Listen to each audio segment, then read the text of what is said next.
Time for the press review now. Straight to the top of the running order with us once again. Solange is starting off with that scandal that's rocking Brussels over alleged corruption between members of the EU Parliament and Qatar. Yeah, and the timing of this scandal could not be worse for Qatar, as it was hoping one of its goals with the World Cup was to sort of boost its image. And as Le Soir, the Belgian paper, notes, the Belgian justice system is making the European Parliament tremble over accusations that Qatar has been trying to buy influence. And one of the accused is one of the EU's vice presidents, the Greek socialist Eva Kaili. She's been charged with corruption. Bags of cash were actually found in her home. And the Greek paper Katamarini, it reminds us that she said of Qatar, quote, that it was a front runner of labor rights. And the paper reminds us that this was not said ironically. Now, Politico.eu, their site says that it actually has a very good breakdown of what's happening, and it highlights that this may be, quote, the most egregious case of alleged corruption that the European Parliament has seen in years. Yeah, we were talking about this earlier with Dave Keating in Brussels. How are European Parliament members reacting then, Solange? Well, as Libération says in its double-page spread, it's created a great deal of confusion in Brussels. It notes that the entire affair revolves around a former EU lawmaker, the Italian Pier Antonio Panzi. He also argued as well, like the Greek VP, that Qatar was a reference when it comes to rights. In his case, he said human rights. Now, Le Temps, the Swiss paper, it says that there is fear within the European Parliament that this could do everlasting damage to its reputation.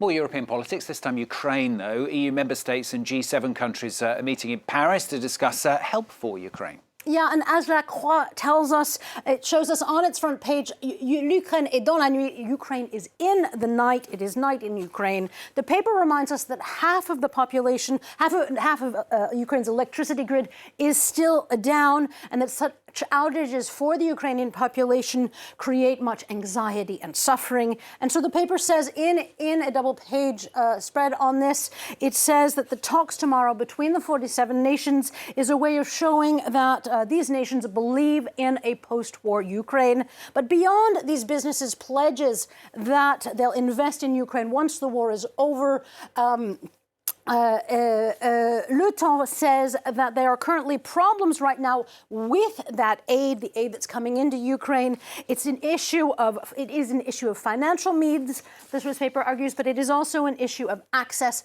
for safety reasons. Few NGOs are actually on the ground in the country right now.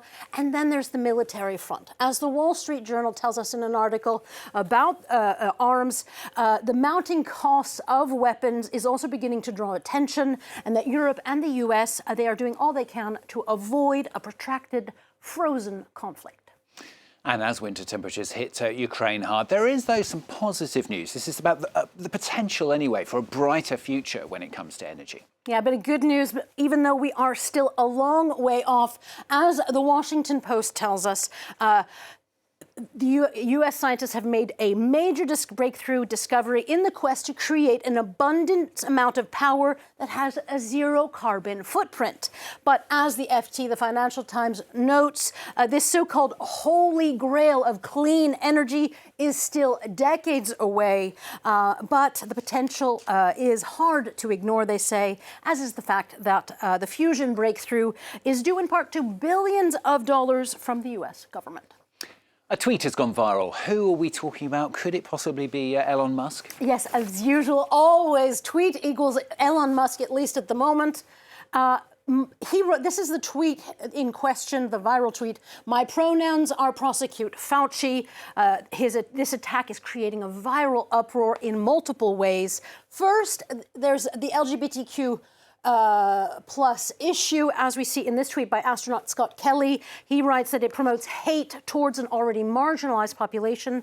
And then, as Forbes tells us in a well-written article, and quite fun article, that there's the issue as well of anti-science and anti-vax rhetoric in the attack, a rhetoric that cost the lives of hundreds of thousands in the US due to COVID. And for The Atlantic, they say that this is a tweet that says it all, that that Elon Musk is a far-right activist. It writes that beyond the, quote, stark cruelty of the tweet, it is also incredibly thirsty. It says that it is a desperate hope of attracting kudos from the only ones who still listen to Elon Musk, the right-wing shock jocks. Now, for the Times, Musk is trying to be the king of the new social media democracy, except the world doesn't really know yet where that will take us and who in the social media future will set the rules of citizenship. And finally, Solange has invented a time machine for us. She's going to take us back in it to an era of vampires. Yeah, as Slate.fr tells us, it takes us back with a letter that's 550 years old. And this letter could tell us the secrets of Vlad the Impaler and who he really was. Now, as The Guardian notes, scientists are hoping that the historical biomolecules of this 15th century letter can tell them about Vlad's physical makeup, but also about the world that he lived in. And The Guardian leaves us with a fun anecdote. It says that the scientists actually examined the letter exactly 125 years to the day that Bram Stoker published Dracula, which of course was inspired by Vlad the Impaler. He looks too nice. I said this earlier. He looks like one of the three kings or something. He's got a little smile. Maybe it's a cruel one. Who knows? Very nice. Thank you, Solange. Solange Rouget with the papers for us on France 24. That's the latest news. More coming up for you very shortly.